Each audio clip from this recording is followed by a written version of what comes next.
Isuzu gearbox.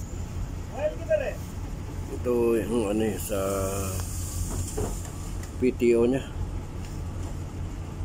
Yung pump napakahaba kaya minsan nasiraan na to ng ng gearbox dahil dito sa na to, nabasag yung gear, masok sa loob, kinain nito, nabasag. Ito bago tong second hand na bagong bili, pero second hand. Ito hindi muna namin ikakabit to, susubukan muna bago kabit muna namin itong takip. Lagay muna ng takip. O, sira pa yung gasket nya. Tatakpan muna, lalagyan ng langis,